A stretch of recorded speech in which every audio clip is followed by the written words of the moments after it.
I'm Dr. Bob Bowman, Lieutenant Colonel, United States Air Force, retired. Flew 101 combat missions in Vietnam and directed all the DoD Star Wars programs under Presidents Ford and Carter. My PhD is in aeronautics and nuclear engineering from Caltech, and I did my postdoctoral work at the von Karman Institute in Brussels, Belgium, in finite element analysis. I taught at 5 colleges and universities, serving as department head and assistant dean. Finite element analysis is the solution of complex physical problems using advanced mathematics, things like turbulent flow or structural failure. I first became aware that there was a problem with the government's official conspiracy theory on 9/11 that very morning when I was watching what was happening on television, and my wife says I kept saying over and over, "Where are the interceptors?"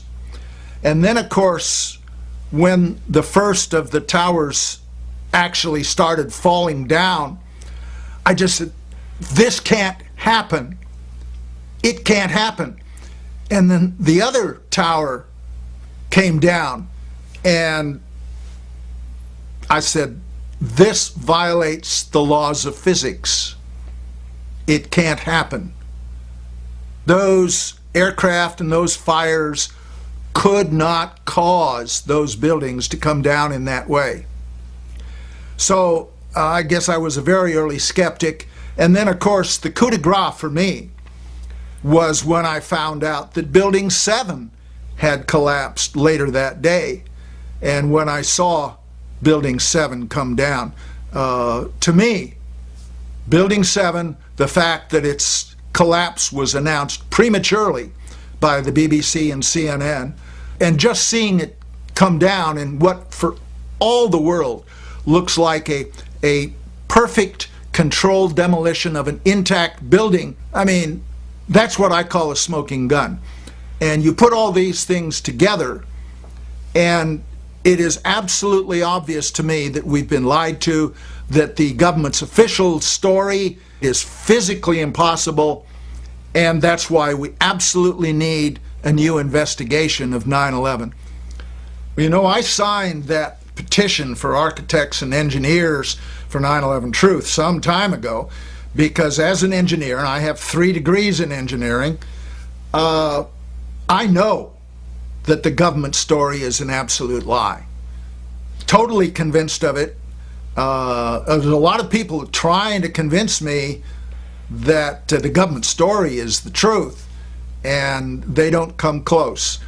I fully agree with what you guys are saying, and the evidence that you have come up with over the last several years about the thermite and the speed of collapse and all the details just clinch it, should clinch it for just about anybody. Certainly does for me. The architects and engineers for 9/11 Truth have collected evidence from a number of sources that prove conclusively, as far as I'm concerned, that there was controlled demolition on that morning with those 3 buildings. Now, everybody is probably pretty familiar with that evidence, the free fall speed of the buildings, and in particular the thermite in the dust from all 3 of the buildings. There's no question but that those things could not happen because of aircraft hitting a building and fires. We know we've been lied to about 9/11. We don't know for sure who did it. We don't know exactly how they did everything. And that's why we need a new investigation to find out. But in the meantime, there are things we do know. We do know that there was a massive cover-up, that there was evidence hidden and destroyed. The American people absolutely need the truth of 9/11.